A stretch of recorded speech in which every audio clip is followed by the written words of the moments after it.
আজকে আমরা জানব পশ্চিমবঙ্গের কলকাতা শহর থেকে মিজোরাম শহর পৌঁছতে কোথায় যেতে হবে। তা আমরা পশ্চিমবঙ্গের কলকাতা শহর থেকে মিজোরাম শহর পৌঁছতে গেলে আমাদেরকে কলকাতা স্টেশন থেকে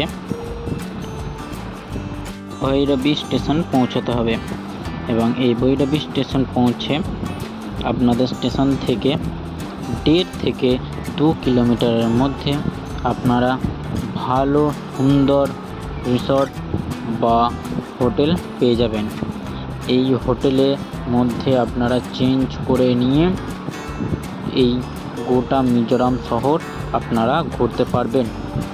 এই মিজোরাম শহরে আপনারা পাহাড় পর্বত বা ভিলেজ টাউন ও সেখানকার ওয়াটারফলস বিভিন্ন রকমের জিনিস দেখতে পাবেন।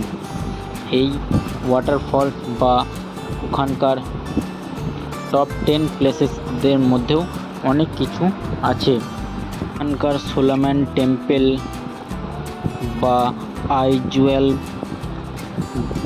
সিটি বা বিভিন্ন মাউন্টেন ভিউ আপনারা এই শহর থেকে পাবেন বা সেখানকার টাউন ভিলেজও এই গ্রামের পরিষ্কার পরিচ্ছন্নর জন্য জানা যায় বা সেখানকার ব্রিজ, এটাকে ডাবল ব্রিজও বলা হয়।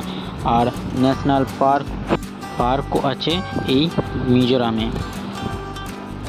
মিজোরাম শহরে ওয়াটারফলস, পাহাড় বা পর্বত এবং বিভিন্ন জায়গা সেখানে আপনারা 3 রাত থাকতে পারবেন এবং সেই 3 রাত থেকে আপনারা এই পুরো ট্যুরটা কমপ্লিট করে নিতে পারবেন।